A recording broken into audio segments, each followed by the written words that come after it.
Here we are with another craft class. Today we're going to be making a super cool box out of perler beads. These are the kinds of beads that you arrange in a pattern, put an iron on, and they melt together a little bit.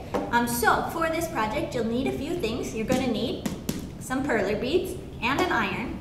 My iron looks probably different than yours. You probably have the regular, triangle sort of shaped iron. If you're not old enough to use an iron yet by yourself, you're going to also need a grown-up to help you out. You're going to need a pegboard to arrange your beads on.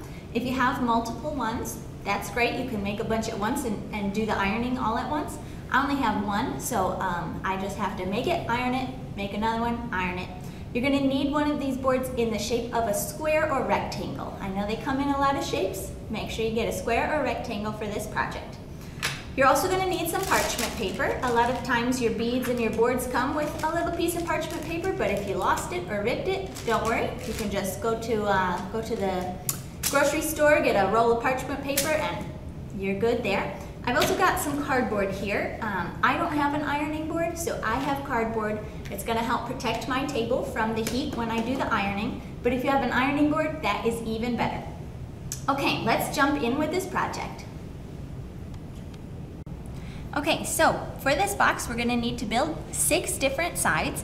I'm going to show you the basic idea for one, and then I'll show you the different shapes that you'll need to make so that your box sides fit together like a puzzle. Before I jump in with all my beads though, I'm going to turn on my iron and get that warming up. Okay, so here we've got our pegboard. That's a square shape, and I had that big mixed box of beads. I pulled out some in the color that I want, but if you want a mixed color side, you can do that. You can do any kind of design here you want. I'm going to start by making a square. For my box, I'm going to make the sides 9 by 9 pieces, and my square in the middle is going to be 7 by 7 beads. So I need to, when I make the middle square, I need to leave an edge around. You could put it in the middle if you want. I'm going to do it here so that you can see how much edge you need to leave. You just need to leave one row all the way around.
Okay, so I've got my square. We've got 7 by 7 beads here.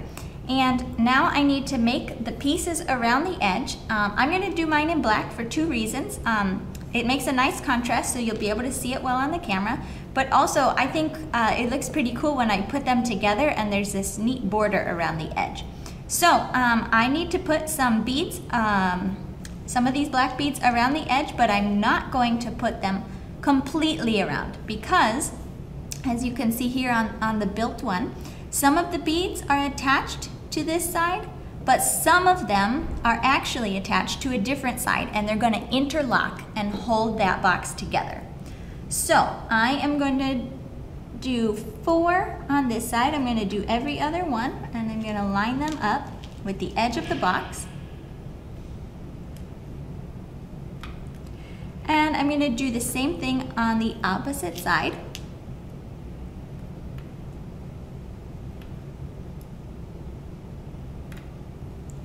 And then on the other sides, I'm going to do a slightly different pattern. You see how here I had 4 beads, I did every other, and the end ones lined up with the end of the pink.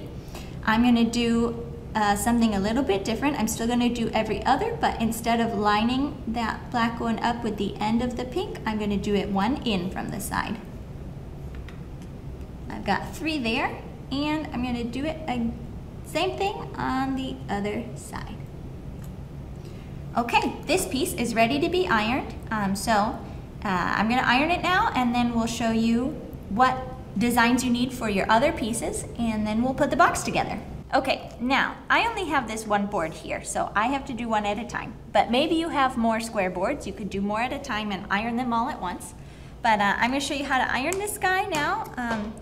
You're gonna, if you've done Perler beads before, you probably have ironed these well, but I'm gonna show you a couple of things you wanna be careful of so that your beads will interlock in the end. So I've got my beads here. I put a cardboard underneath because I don't have an ironing board, but maybe you have an ironing board, and that's even better. I've got my parchment paper here. This one came with the beads, but if you lost yours that came with the beads, you can go ahead and use regular parchment paper. Set it gently on top. If you go a little wild, you might toss your beads around. Okay, so I've got my iron here. I'm gonna put it on top of those beads, and I'm gonna do little slow circles around. And I'm gonna check every once in a while, how's it doing? You're gonna see some beads start to melt. You wanna get it nice and evenly melted all the way across if you can.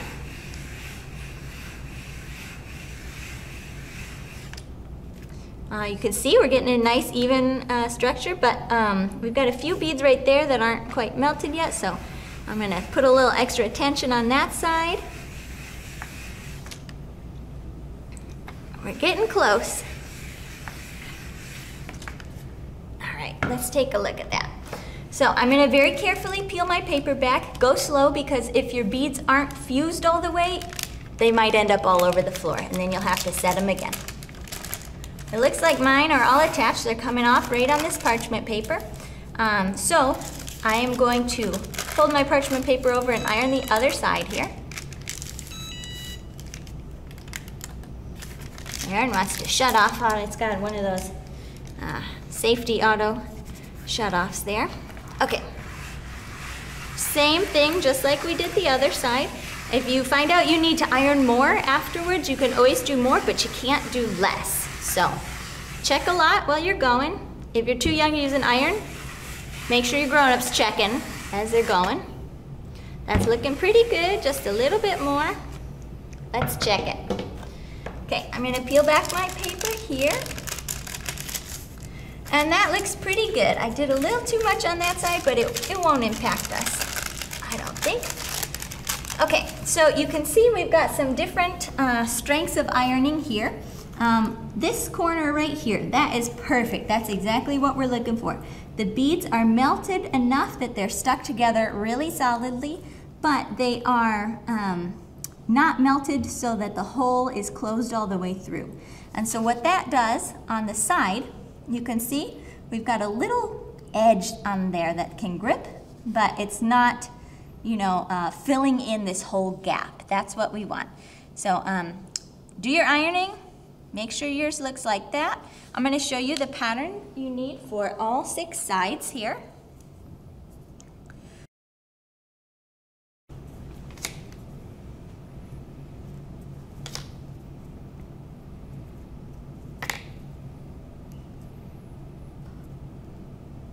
Okay, so you can see I've got 2 of each pattern here. We have 2 of the ones that we just did with 4 along one side and 3 along the other side. And then these squares in the middle are all the same size, but the edges look a little different. So you saw we had 4 there and 3 there. Well, on this one, those 3 sides line up, but the 4 sides are different. So we have one set where we have 3 along each side, every other, and skipping the corners. We've got 2 here where we have 3 on one side and 4 on the other side, nothing directly in the corner. And then we've got 2 here where we have a group of 3 at every corner point, and we have 2 filled in the middle. So go ahead make your 6 sides. You're gonna need 2 of each of these styles, and then come back here and we'll put them together. Okay, so you've got all your 6 pieces here. They're ready to be assembled into your box. Remember, we've got 3 sets of matching ones, and we need to assemble them. Remember, we left some gaps here in our edges so that we could fit other pieces in them. So you can line up here. You can see those innies and outies, they line up to make a whole line. Now I'm not gonna push them on like this, because if I did that, I'd just get, you know, a line of these little squares. If you're interested in making a line or a mat or something, you could do that. But I'm interested in making a box. So I'm going to put these together at a right angle so that the pieces fit together and they sit like a corner. And I'm going to assemble this so all the matching ones are opposite from each other. So here we had the blue one. Our green one was the matching one to the blue one. So I'm gonna put that here on this other side. You could see those innies and outies, they line up, but I'm putting it in at a right angle. Sometimes you might need to help it wiggle in there. Okay, so I've got those 2 pieces together. Here's the purple one. My yellow one was the match. Remember, it had those 3 on the corner and the 3 on the corner. So I'm gonna put this one in across from the purple one.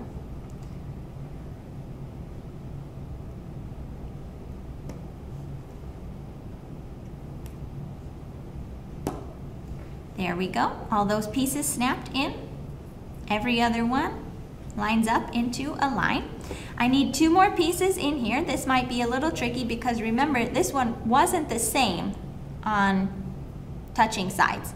So over here we've got 4 outies, and over here we've only got 3. So when you put it on your block, you're gonna need to put it in so that the empty spaces line up with the outies here.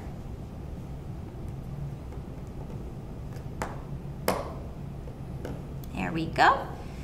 And we'll do it again. Now, if you get yours lined up the wrong way and it doesn't go in, you'll see I've got my 4 outies here lined up with these 4 outies. No problem. You just give it a 90-degree turn and it'll be lined up right. There you go. Great job! You made our awesome Perler Bead Box today.